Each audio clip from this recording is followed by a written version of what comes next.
techniques within the warden society begin to become the wardens and use the same techniques and measures against the prisoners. And in no time at all, you've got a real situation going. It shows you, it's a very good expose on how easily people are persuaded and controlled and indoctrinated to become that which their masters want them to be. One of the most commonly talked about movies to do with, the scary stuff, oh, children, I want to drink your blood, is Eyes Wide Shut, done in 1999. Very well done by Stanley Kubrick, who was high up there in the high Freemasonry.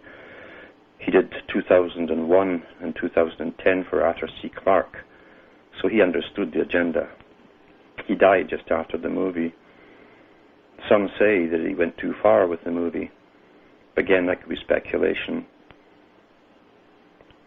And you have to watch it and follow it to understand what's going on. And even then, take note of the street names and all of the names you hear in that movie.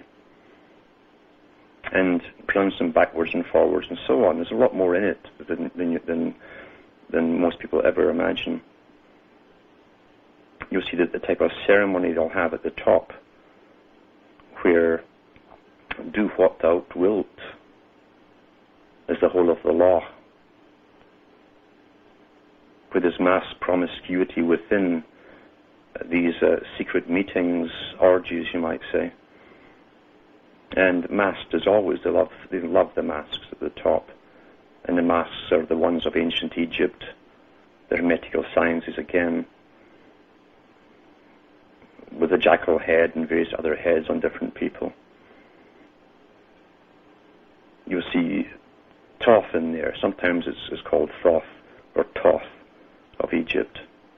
And the simple secret behind Thoth, who brought writing and mathematics and all this to society, it's not a person or a thing, it's thought. That's where the word comes from, thought. You see. Most people never do it, never use their own thought. But Eyes Wide Shut shows you again, similar to The Wicker Man, how an elite play with one character right through the whole movie. And this character has no idea he's been led along. He's coming to the conclusions they want him to come to. He goes places to find out what the mystery is, and they always know he's going to go there. They in a sense lead him on the whole way, right through the whole movie. And they kill people in the movie just because to them it's a game, it's nothing. They're untouchable by society. There's no police going to come after them. No inquiry. Well, we're seeing. And these groups do exist. Another good one to see is called THX 1138. And this is a speculation on a society which is totally controlled and bred for their purposes. And they live underground. They never get to the surface, but they work at the jobs as dictated for them. They're drugged all day. They're tested. Their urine's tested to make sure they have enough of this or that drug. They have speakers that talk to them, tell them what drugs to take, or take more of this, etc. A totally regulated system where they're never fully conscious. They have no sense, really, of individuality in this movie. A comical part is where they even have a computer screen where you can go and make confession. And a picture of a priest comes on, and you tell him all your little thoughts, and of course this went right to the controllers at the top. Well, what's new, eh? But well worth seeing. Another good one is Logan's Run. And that was made as far back as 1975 with Michael York. And again, an artificially created society where no one grows past the age of, I don't know if it was 29 or 30. And when they get to that age, a little implanted chip starts to glow in the palm of their hand, and they go into a sort of circus where everyone comes around in an arena. An arena just comes from the word Aaron, high priest. And they sit there and they watch what they think is a religious experience where these people are going to the next life, and in reality they're being killed off, and the whole system is run by computers. That was the way of taking care of their population problem. There are no old people in the movie, interestingly enough.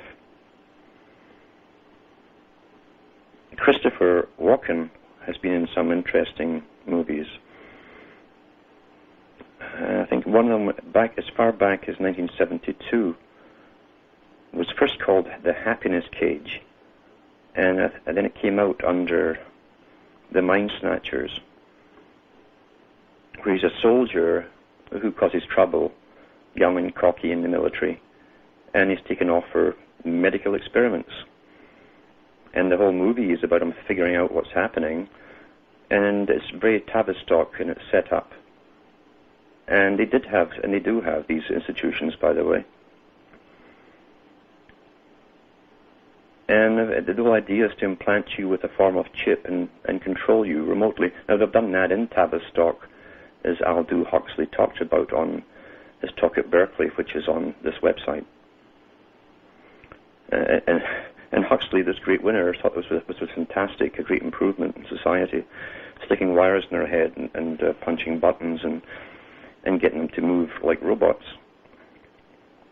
So that was in that particular movie, The Mind Snatchers.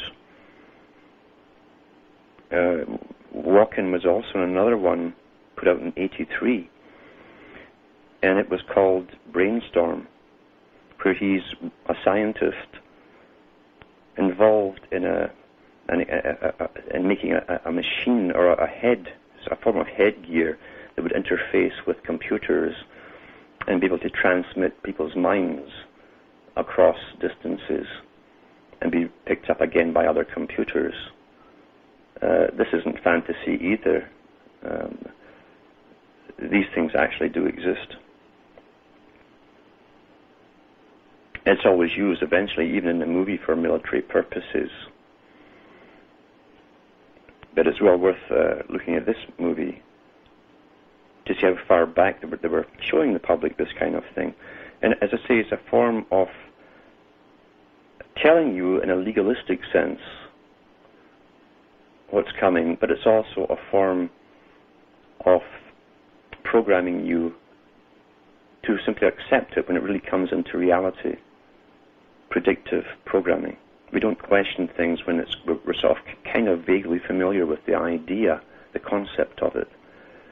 And the scientists will come out on television and tell you, well, that's progress, you see. Well, who defines what progress is? It's not us. But then we don't have a say in anything at all. And that's a fact. There is no democracy. There never was. There's only the agenda. Now at Loyola University in Louisiana, they've had a couple of meetings there, the World Science meetings, paid for by the U.S. Department of Commerce, to do with chipping the entire population of the planet, except for the elite, of course. And they've put out hundreds of pages on this. Putting chips in the brains of people will give peace to the world, and regionalized computers would eventually control people and program them for their jobs, so you can be a plumber one day and an electrician the other. It won't matter to you because you won't even know or remember it. And you will not have any individuality. The ghost in the machine won't be able to connect anymore. And at the first meeting they had, they said that this agenda would be promoted to the public to familiarize them with the idea through novels, through cartoons, movies, etc. Well, that's already been done. there are movies out now